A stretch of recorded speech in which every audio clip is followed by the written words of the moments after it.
A vie tvoj tatínko, že čo je medený hámor a kde je? Čo myslíš? Áno, určite, tak tatínko vie. Vedľa medeného hámru bývame, je to tuto dole kúsok, pár minút. A čo si myslíte o tom, že to mesto odkúpilo a chce to zrevitalizovať? No myslím si, že je to dobré, veď to sa už nedá na to pozerať. Podľa mňa by sa to malo dať dokopy, veď je to historická pamiatka, neviem koľko stáročí stará, hej, čiže jednoznačne by to bolo podľa mňa dobrý krok. Dobre, tak držíme tomu palce. Nie, samozrejme, len nech to dajú dokopy a super podľa mňa, konec v pohode.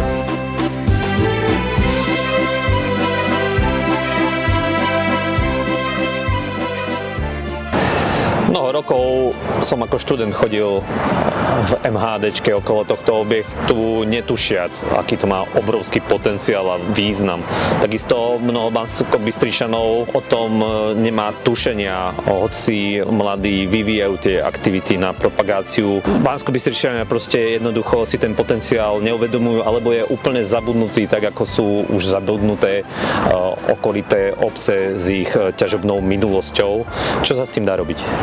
Vieš, my máme unikátnu príležitosť obnoviť tú starú banickú krajinu, ktorú nám zanechali predkovia. Musíme spojiť to mestské prostredie, tú mestskú kultúru s tým zázemím banickým, ktoré je v horách. My máme v okolitých obciach významné snahy o oživenie banických tradícií. Či je to Ľubietova, či je to Špania dolina, či je to Malachov. My ako krajské mesto, ako okresné mesto, my musíme tieto snahy zosieťovať a musíme nejakým spôsobom vytvoriť aj pre cestovný ruch nejaké produkty. Čo sa týka tých nejakých snah, predovšetkým sa jednalo o vytvorenie Banskobystrického geomontálneho parku zameraného na geológiu. Takže to je vec, ktorá... Boli koho snahy? Marián Žufajalek stál pri počiatkoch tohto projektu už niekedy v roku 2005. Banskobystričan? Áno, áno. On bol prisťahoval, ale v podstate dlhé roky tu žil, zaoberal sa históriou, ale na to potom už nadviazali rôzne nejaké projektové snahy. Áno. Ale my si musíme uvedomiť, že to nie je len geológia, hej, to sú ľudia, to sú proste stavby, to je krajina. Hej. My musíme tú históriu spojiť aj s prírodnými krásami. Nadviazať to v podstate na reštaurácie, stravovacie služby, ubytovacie služby a prepojiť to s dopravou. To znamená, že vytvoriť taký globálny systém fungujúci, ktorý, ak to dosiahneme, dotiahne sem ľudí, vytvorí pracovné príležitosti. Tento región sa môže prezentovať navonok. A v rámci tohto systému Medený hámor musí tvoriť jednu z top priorít alebo tých najvýznamnejších súčastí. To musíme zosieťovať, musíme z toho vytvoriť unikátny produkt, ktorý v podstate potiahne ekonomické mesto ďalej. Ktorý môžeme predať. Samozrejme, pretože Bystrica má naviac.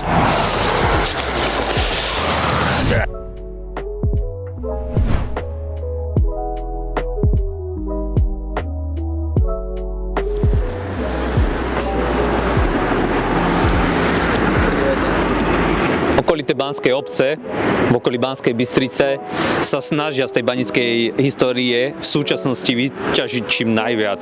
Zakladajú naučné chodníky, múzea. Na celoslovenskej úrovni vlastne vznikajú iniciatívy, čo sa týka nášho industriálneho dedičstva, napríklad ako Čierne diery projekt, vďaka ktorému aj iné mestá po Slovensku oživujú tú svoju industriálnu ako keby pamäť a už z toho ťažia, už tam chodia kvázi ľudia do zabudnutých dediniek, kde už si otvárajú živnosti obchodníci, proste už nejaké ubytovacie kapacity vznikajú. Malé zabudnuté obce ako keby tým už žijú vlastne. Ako by sa to dalo uchopiť ale finančne, pretože tuto hovoríme o dosť zrejme veľkých peniazoch a ako vieme, peniaze hýbu svetom. Správne si povedal, mesto by sa v podstate v tomto prípade malo správať ekonomicky, malo by vytvoriť dlhodobý finančný plán, malo by vytvoriť dlhodobý nejaký projektový zámer dlhodobo udržateľného rozvoja tohto priestoru a potom vlastne postupovať podľa tohto pripraveného projektu, ktorý po čase vlastne úspešnej realizácie začne prinášať nielen ekonomické výhody pre mesto, ale samozrejme bude aj nejaký bude mať nejaké nadstavbové javy, respektíve nehmotný prínos v rámci kultúry do mesta. Čo ale konkrétne v rámci tohto Medeného hámra a jeho súčasného stavu máš na mysli ako čo? Čo konkrétne? Už v 90. rokoch sa objavili názory, inžinier Husák hovoril o tom, že celý ten priestor treba zobrať a využiť ho v rámci cestovného ruchu, využiť to alebo v rámci nejakého kultúrneho využitia. V tých divokých 90. rokoch. Áno. A si predstav, že v tom čase, keby sa fakt ľudia spravili, tak ako teraz sa bavíme o tej dlhodobej vízii. Ja, že už by vtedy rozmýšľali na niekoľko 10 ročí dopredu, tak v podstate dnes sme mohli byť už o mnoho ďalej. Nestáli by sme tu v podstate na rumovisku pri polorozpadnutých budovách, ale mohli by sme sa rozprávať o tom už ako ďalej. Čo ideme prinášať v rámci tohto zrevitalizovaného, prinášať ďalšie idei, ako ďalej postupovať, alebo akým spôsobom nadstavovať na to, čo tu bolo vybudované. Rozumiem. Teraz sme ale v bode 0.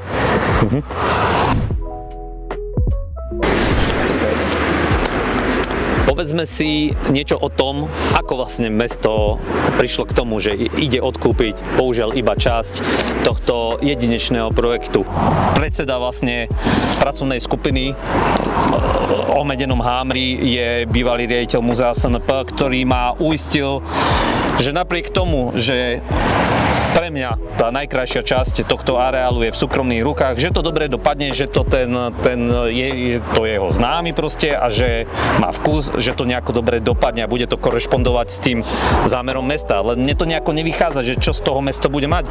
Tomáš, ja ti poviem, už v časi tejto intenzívnej snahy o záchranu vznikla iniciatíva, ktorá vyzvala verejnosť, aby sa nejakým spôsobom vyjadrila k tejto kúpe alebo teda k využitiu tohto priestoru. Myslíš tú iniciatívu Zamedený Hámor, vlastne ktorej tvárou je Juraj Havlík, ktorého súčasťou sú iniciatívy, teda tváre iných iniciatív, treba majú tam členku z Čiernych dier, ktorí vlastne oslovili v Košiciach spolku, čo sú vlastne, ak som dobre pochopil, dve mladé zanetené baby, alebo viac ich bolo, neviem, ktoré sa venujú architektúre a vymysleli nejaký dotazník a mali tam mať zastúpenie vlastne aj súkromní investori, ale neprišiel nikto, keďže Banskobystričania si poznajú navzájom tie vlastnícke vzťahy, kto by do toho teda vstupoval. Keď to takto máme rozpracované hneď zo začiatku projektu, čo oni nemohli skade vedieť.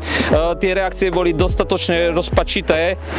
Vlastne samotný predstaviteľ Zamedený Hámor boli trošku v rozpakoch, že čo z toho, ale sú tam nejaké výstupy z toho. Ako som videl v tvojich poznámkach, tam väčšina ľudí si spája práve Medený Hámor s históriou. Áno. Zhruba tam bolo nejakých 8 alebo 9 takých opakujúcich sa odpovedí. Tu sú aj body na prvých 5 miestach tam máš napísané, že v podstate veci spojené s dejinami. Áno. Dôležité povedať, že ľudia to stále vnímajú ako dejiny, súčasť dejín mesta. Už sme to odpovedali. Čo je dobre. Že tento priestor je súčasťou identity mesta. Medená Bystrica, Medený Hámor. Áno. Čiže v podstate stále to rezonuje v ľuďoch a treba to využiť týmto smerom. Proste nerobiť po kruháčoch amfory gréckeho charakteru, ale niečo sme tak. Ináč, prečo hovoríme raz 700, raz 500 rokov? Lebo 500 rokov má len ten Medený Hámor výrobu. Lebo ide o to, že tu moc nejak nerezonuje tá história pred Turzovsko-Fugierovskou spoločnosťou, ktorá tvorila hospodársky vrchol tohto územia. 1496 vzniká Turzovsko-Fugierovská spoločnosť a na prelome 15. a 16. storočia je tá konjunktúra na vrchole. To znamená, že celá táto oblasť je v tom období, dá sa povedať, hospodársky top v rámci Európy. Aj v rámci sveta skoro. No, vtedajšieho známeho sveta. Ale už v tom čase táto oblasť mala, ak sa bavíme len čisto o stredoveku, nebavíme sa o praveku, táto oblasť tu mala už viac ako 250 ročnú tradíciu ťažby. Chápem, preto raz 700, raz 500, rozumiem. Takže moderné kvázi dejiny tohto miesta majú 500 rokov, ale už predtým 200 rokov tu bola činnosť. My máme v podstate zmienky o Hámri v Bystrici už z roku 1350. Takže v podstate my sa nachádzame na mieste s takmer 700-ročnou tradíciou spracovania medín. Teraz ja ti poviem jednu vec, je to môj v podstate osobný nejaký v podstate vklad do diskusie, alebo teda nejakým spôsobom moja nejaká vízia. Predstav si, že v tomto priestore, ktorý sa nachádza okolo nám, vznikne nadregionálne možno povedať, stredoeurópske alebo európske centrum pre montánnu archeológiu, montánnu históriu. Povedzme, Karpatské stredisko pre montánnu históriu, montánnu archeológiu, Stredoeurópsky inštitút montánnej histórie, montánnej archeológie, Európsky montánny historický inštitút, niečo v tom zmysle. Čo znamená montánne? Baníctvo. Všetko, čo súvisí s baníctvom, dejiny, archeológia, geológia, proste súbor vied, ktoré sa venujú vlastne tomu gru, ťažbe a spracovaniu rúd. A teraz si predstav, že... To už funguje v zahraničí veľa roky. Niečo podobné sa snažili Nemci, hej, v Krušných horách, keď mali projekt česko-nemecký v bádaní o dejinách baníctva v Krušných horách. Áno. Tento priestor by spájal krajiny, ktoré majú spoločný geomorfologický prvok Karpaty. Preto som hovoril Karpatský inštitút, hej, alebo Karpatské centrum pre montánnu archeológiu. A jej cieľom by bolo v podstate štúdium baníctva v tomto priestore. Spájala by vedcov z Čiech, Poľska, Slovenska, Ukrajiny, Maďarska, povedzme Rumunska, Srbska. Ale centrum by bolo tu. Mohlo by samozrejme mať pobočky v rámci tohto, dá sa povedať, východného krídla Európskej únie a pridružených zemí, ale... Centrum vzdelávania v Banskej Bystrici. Bolo by to niečo viac. Bolo by tá pridaná hodnota, ktorá by sem pritiahla v podstate vedcov zo zahraničia. Samozrejme by sa vytvorili pracovné príležitosti, či už ako administratívny personál, by sa vytvorili príležitosti pre vedecký personál, samozrejme by sa vytvorili príležitosti aj pre prezentáciu vedeckú navonok. A samozrejme mesto by sa mohlo hrdiť tým, že takúto inštitúciu máme v meste. Ja neviem, či nejaký podobný nejakú inštitúciu vedeckú máme na území mesta, ktorá by mala nejaký nadregionálny európsky charakter. Ďalšia vizitka pre mesto? Sídlo by bolo tu, priamo tu. Treba si uvedomiť, že celý tento plán je dôležité pripraviť už na začiatku. A to znamená pripraviť si jednotlivé objekty, ktoré v súčasnosti vlastní mesto. To znamená, ak by sme prijali túto ideu, tak my už musíme v súčasnosti rozmýšľať, ako projektovo upraviť jednotlivé nehnuteľnosti, samozrejme pri zachovaní ich pamiatkových hodnôt, tak, aby mohli slúžiť tomuto účelu. Veľa prípadov je, že ty obnovíš nejaký objekt, historický, ale bez nejakej vízie. A potom ho obnovíš a začneš rozmýšľať, dobre, máme tu obnovenú NKPčku, národnú kultúrnu pamiatku. A čo ideme s ním robiť? Hej, spýtame sa v podstate odborníkov, samosprávy, verejnosti. Tak dobre, ale účel to splní, lebo sa vlastne eurofondy natiahnu, preinvestuje sa a máme krásnu zrenovovanú budovu, akurát, že možno, že vtedy nastáva to, čo ľudia kritizujú, že fajn. Vy ste do toho vrazili do toho prostriedky, hej, samosprávy, ale ľudia nevidia, že proste stojí tu obnovená. Raz za mesiac sa tam urobí koncert nejaký, raz za 2 týždne nejaká výstava. Hej. A mesto má vlastne ešte aj náklady na správu toho. No. Martin, pre mňa ako jednoduchšieho Bystričana, ktorý zistil, čo je to slovo montány, ešte ťa trošku, čo presne toto všetko, ten tvoj sen, pretože snívame, by znamenal pre toto naše malebné mestečko? Tak treba si uvedomiť, že v prvom rade by došlo na pôde tejto inštitúcie k výchove novej generácie vedcov, ktorí by sa venovali montánnej histórii, archeológii, štúdium dejín baníctva, pretože si treba uvedomiť, že Slovensko je jedna z top krajín, ktorá má asi zhruba...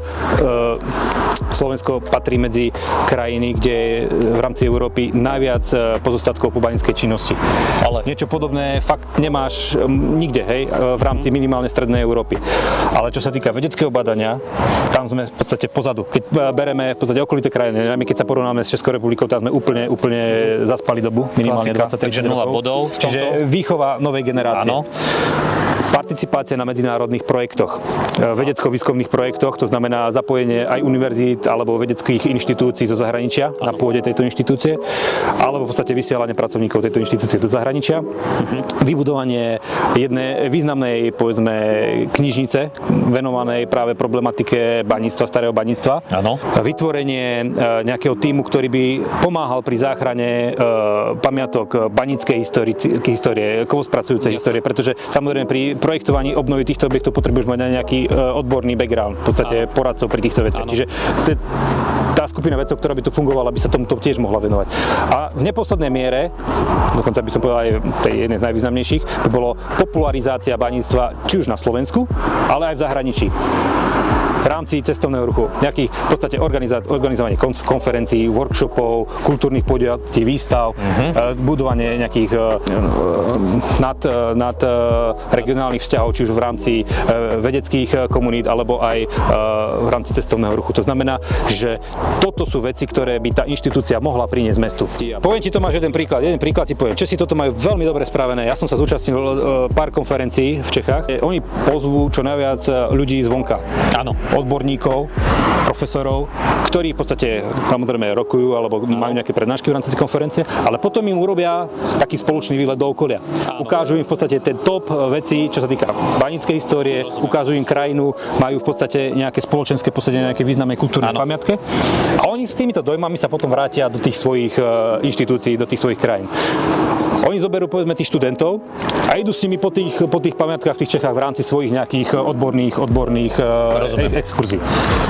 Tí študáci sa vrátia do svojich rodín a hovoria o tomto. Čiže tá informácia o tej krajine sa dostáva von. Hej, takýmto spôsobom cez organizovanie vedeckých podujatí. Takže si predstav, aj tu zorganizuješ fakt veľký kongres, povedzme európsky, celosvetový, venovaný tejto problematike a tým ľuďom ukážeš okolie. A dosiahneš to, že proste o tomto sa dozvedia ľudia, samozrejme za podporované to nejakými mediálnymi výstupmi, odbornými nejakými štúdiami alebo teda periodikami a tým pádom sa tá informácia aj cez vedeckú obec dostáva von. Vývozový informačný artikel. Tak ako máš povedzme v rámci športu, Bystrica, hej, produkovala v nedávnej dobe veľké množstvo aj v súčasnosti hej, veľa kvalitných športovcov. Je to taký v podstate vývozný artikel. Hamšík, Kuzminová.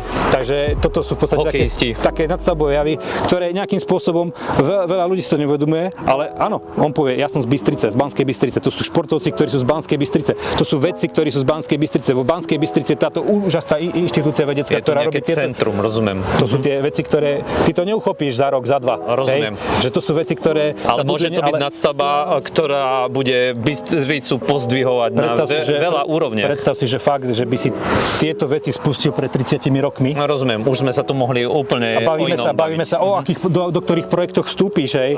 Akým spôsobom budeš, alebo proste akým spôsobom sa zapojíš do nejakého harmonogramu v rámci aktivít cestovného ruchu. A namiesto tohoto vlastne typicky bystricky dopadlo, veď sa ako rozbehli projekty medzinárodného charakteru, ako Fuggerovská cesta pred 2 rokmi, pred 3 rokmi, stále iba zo spomienok vlastne fungujeme doteraz na tom, pofotení sme s veľa významnými vlastne občanmi tých vlastne štátov z zahraničí. No ale mesto Banská Bystrica, keď zistilo, že Fuggerovci tu nebudú investovať a nespravia to tu za svoje peniaze, tak vlastne celý vývoj a projekt na tom zamrzol a zastal. Našťastie, ale vďaka iniciatíve z dola, nejaká dobrovoľníkom, môže mať Bystrica naviac aj v tejto oblasti.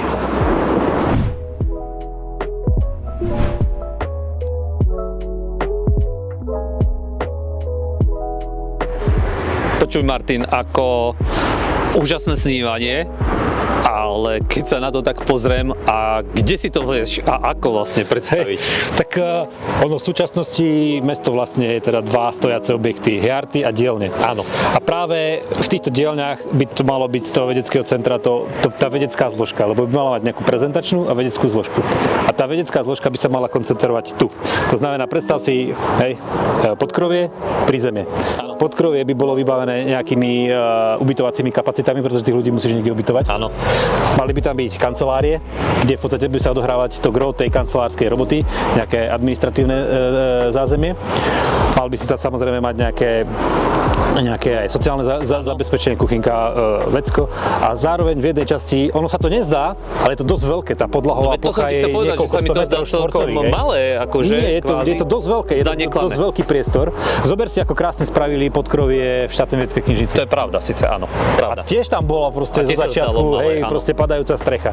To ešte sa dá aj tu. Toto vravíš hore a v dolnej časti? Ešte v jednej časti podkrovej bola samozrejme priestor pre tú knižnicu, o ktorej sme sa bavili. Dokonca. Samozrejme, my v súčasnosti vieme dať sem aj tie papierové zväzky, ale už knižnice sa dosť výrazne buduje aj formou digitálnych zbierok. Jasné, samozrejme. To znamená, že ten priestor sa o mnoho viac potom zmenšuje. Digitalizácia tých rukopisov, manuskriptov, takže sa v podstate dá nejakým spôsobom ušetriť priestor. Takže to by bol v podstate tá čistá spoločenská vec. A dole? A dole by v podstate v rámci tejto aktivity, ktorú my tu plánujeme, je aj tá špinavá vedecká práca. Odoberanie vzoriek, čistenie, konzervácie. Plánujeme snívaním, pozor, snívame. Nie, my síce snívame, ale tento model funguje normálne v zahraničí vo všetkých inštitúciách. Máme sa na čo odvolať. To znamená, že máš proste priestory na konzerváciu, analýzu vzoriek. Áno. Priestory, kde v podstate budú za všetkých noriem BOZP dodržané v podstate postupy. Áno. Lebo v podstate už musíš na tomto plánovať. Ten projektant, ktorý rieši tieto veci, s týmito vecami sa musí vysporiadať. Hej. Už teraz vlastne, v tomto štádiu projektu. Uskladnenie materiálu, vzoriek, vo veľkej časti v rámci montáne historického alebo archeologického bádania pracuješ s drevom, organickými vecami. To znamená, že priestory na konzerváciu dreva, rozumiem, ktoré v tých baňach máš po mnoho stáročí zachované krásne drevené predmety. A keď ich vyťahneš z toho prostredia, ty ich musíš hneď konzervovať alebo nejakým spôsobom vypreparovať tak, aby sa ti nerozpadli. Všetky tieto veci v podstate by sa mali diať v tomto priestore. A teraz si predstav, ale že by sme mali celý objekt k dispozícii a tam máme administratívnu časť, kde sa to nemuselo tlačiť do tohto všetkého. No, ale ďalšia vec je potom ešte hiarty. Dominik Skutecký to tam pekne vymaloval, to sú hiarty. Ako si to vymalovávaš v tvojich predstavách ty? No tak ja si skôr hiarty viem predstaviť ako skôr ten verejný priestor, kde by sa v podstate mali sústredovať 3 funkcie. Nejaká funkcia konferenčná, alebo teda nejaká organizovanie konferencií s problematikou montáne historickou alebo montanistickou. Áno. Okrem toho však ten priestor môže vzhľadom na to, že to bude vo vlastníctve mesta, môže sa využiť, teda to je vo vlastníctve mesta, môže sa využiť aj na organizáciu nielen týchto konferencií, ale môže samozrejme vzhľadom na to, že to je veľmi lukratívny objekt, môžu to využívať aj iné subjekty pri prenajme toho priestoru na svoje činnosti. To znamená, že tu je možnosť získavať prostriedky aj z prenajmu pre tento typ iných podujatí, nielen vedecké konferencie, ale povedzme konferencie samosprávy. Môže mesto sa tam propagovať v rámci svojich nejakých konferencií mestskej samosprávy. Môže sa tam realizovať nejaký aj súkromný sektor v rámci, povedzme, svojich prednášok. Čiže toto by bola vec. By mesto aj presťahovať svoju virtuálnu prehliadku od pivárne vlastne do toho priestoru, kde patrí naozaj. Dostávame sa k ďalšej funkcii. Výstavná funkcia. Inštitúcia takéhoto charakteru v nevyhnutnej miere produkuje proste hnutelné nálezy alebo teda pamiatky na banickú činnosť. Po zakonzervovaní ich nejakým spôsobom ošetrení a vysporiadaní sa vo vlastníctve, pretože všetky nálezy sú vlastníctvom štátu a po ich vysporiadaní nejakým spôsobom, že sa dostane do správy mesta alebo do nejakého inštitúcie mestom zriadenej, pamiatkotvornej, tak sa môžu vystavovať v tomto priestore v rámci nejakých dočasných výstav. Pri nejakých podujatiach, či už pri tých konferenciách alebo nejakých v rámci nejakých období nejakých tematických okruhov výstavných, to znamená by sa propagovala aj tá zložka toho dedičstva. Samozrejme by mohli byť putovné výstavy, ktoré by sa mohli vystavovať napríklad z Nemecka, z Čiech by sa vystavovali v tomto priestore. Samozrejme a s tým všetkým sú spojené aj tie mediálne výstupy, ktoré by predávali tento objekt na vonok. A zároveň by sa tu mohli uskutočňovať aj výstavné akcie komerčného charakteru. Veľtrhy. My v podstate uvedom si, že my nemáme v Bystrici nejaký priestor na veľtrhy. Ja som sa zúčastnil krásneho príkladu práve v takomto montáne historickom meste Saint-Marie-aux-Mines, to je vo Francúzsku, vo Vogézach, kde je 3. najväčšia burza minerálov na svete. A v tomto mieste v podstate všetky priestory boli, povedzme, komerčne prenajaté, ktoré patrili samosprávy. Väčšina ubytovacích kapacít v meste bola na týždeň vybukovaná, to znamená, že mali v podstate príjem aj ubytovacie kapacity a samozrejme aj reštaurácie v meste boli. Rozumiem. Čiže viem si predstaviť, že tento priestor možno nie je v takom veľkom meradle, ale samozrejme nejakým spôsobom by sa dal využiť aj na komerčné výstavné aktivity. Sranda. Tak ty si to nepredstavuješ tak jednoducho ako ja, že nejaké múzeum statické, kde tetuška celý deň sedí a čaká na tých 2-3 návštevníkov, kde im dá takto Ty musíš hľadať príležitosti, samozrejme. Treba mať tú víziu, v rámci ktorej ty musíš uživiť ten objekt. Tu sa dostávame k jadru problému. Mesto sa musí začať správať ekonomicky, to znamená, on musí sa pracovať s tými svojím majetkom. A preto spravilo chybu a kúpilo len dve síce najstaršie a z hľadiska historického najvzácnejšie budovy, ktoré ale by si zaslúžili skôr tú historickú funkciu, historizujúcu alebo inštitúciu nejakú nadnárodného charakteru a zrovna tam, kde táto komercia mohla prebiehať, kde si viem predstaviť presne tie vernisáže a koncerty v tej hale s tým krásnym stropom budova elektrolízy, tak zrovna to necháva v súkromných rukách, kde to vlastne pod súkromnými rukami už roky a roky chátra a degraduje stav. Momentálne nám ostáva veškerý tlak a energiu minúť na to, aby sa veci riešili komplexne, pretože Bystrica má najviac a riešil sa tento objekt v celku. Ako na to aj poukazujú či už odborné kruhy, alebo aj tie laické, tí nadšenci.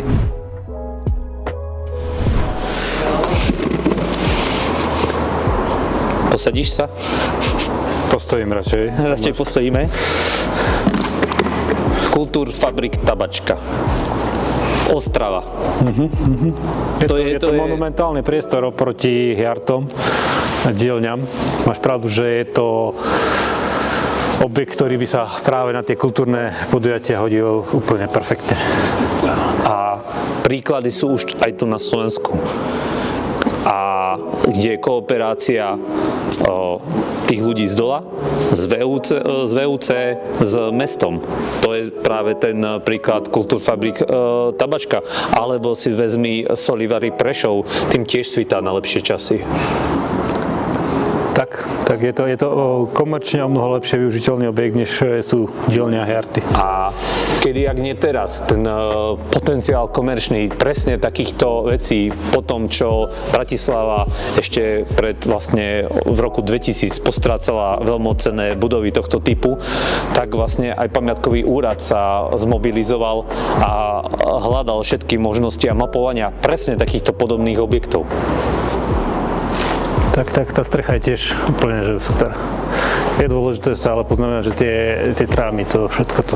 A teraz hovorí, že nie že 5, ale že 1 minúta pred 12. No ja si myslím, že už je ďaleko za 12, ale si vezmi, že na sanáciu toho krovu vyše storočného, čo talianskí majstri vlastne spravili túto úžasnú tesárskú prácu, tak stačí úplne málo, až minimum. Tu proste evidentne není, ako sa to povie, no nechcú to zrejme zakryť, ináč mi to nevychádza, že prečo na to tečie, keď sú to, stačí málo investícií, aby sa to vyzakrývalo. Preboha, je to národná technická a kultúrna pamiatka. Máme dokumentované celku poriadne, čiže ono by sa aj pri nejakej, nedaj Bože, nejakej preboreniu toho stropu, tak sa to vie rekonštruovať.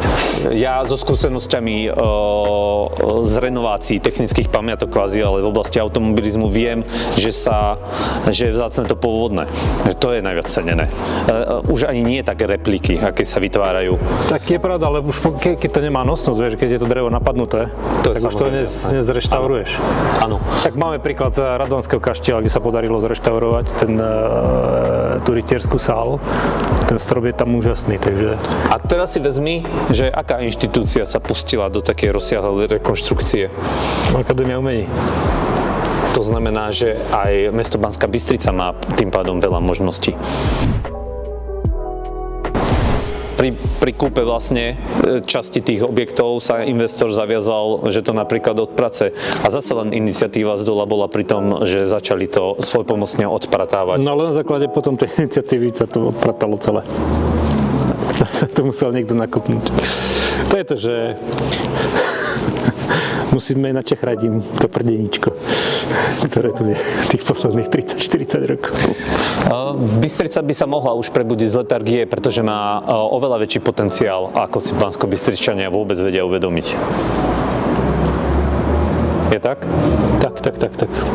Pri pohľade na ten priestor. Ja priznám sa, že ja som v tomto priestore prvýkrát.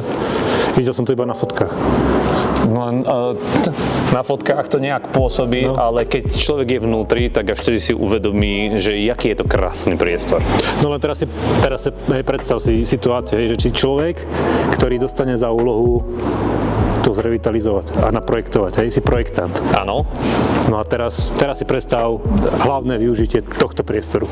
Musíš ho najprv mať, musíš vedieť, čo s tým. No, čo chceš akože s tým priestorom? Bude to teda priestor na festivaly, alebo bude to kongresov, alebo na kongrese... Vysvetlí mi ten postup, keď mesto by treba skúpilo už celý objekt a vrátane tohto nádherného priestoru, tak potom sa až pýtajú ľudí, že čo chcú, lenže bežný človek so svojimi dennodennými starosťami nemá predstavu využitia predsa pre takýchto, ani žiadne pexesové hry mu to neotvoria proste z mysli, aby si uvedomil, čo s tým.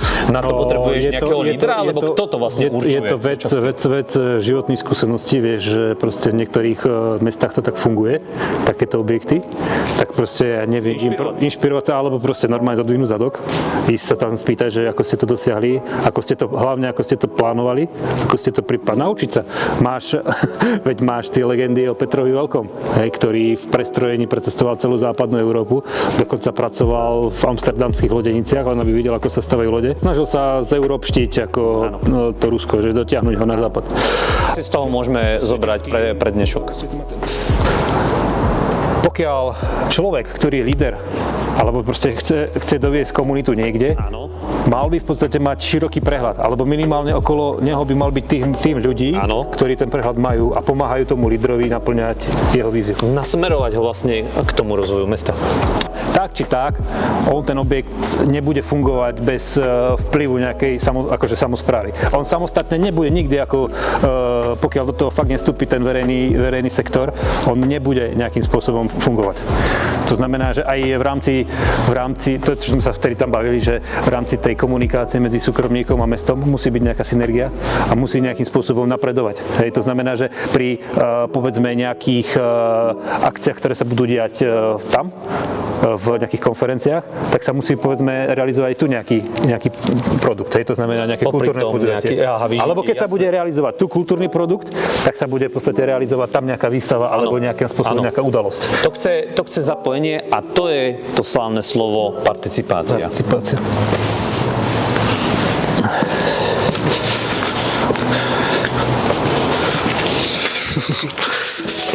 Dobre.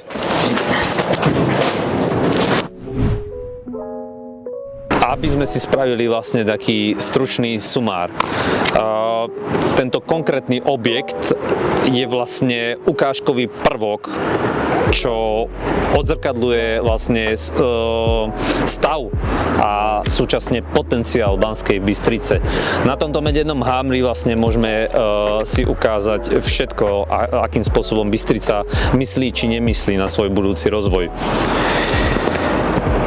Akú tú raritu máme v historickom kontexte, aký potenciál pre rozvoj nášho malebného mestečka to má absolútne ohúril. Vidím tu však typický taký banskobystrický zádrhel, že sme už vložili problémy hneď zo začiatku do projektu, kde by nemuselo dôjsť tej synergii, o ktorej si ty vravel, kde by súkromník nemusel nadviazať na to, čo by malo mesto v pláne.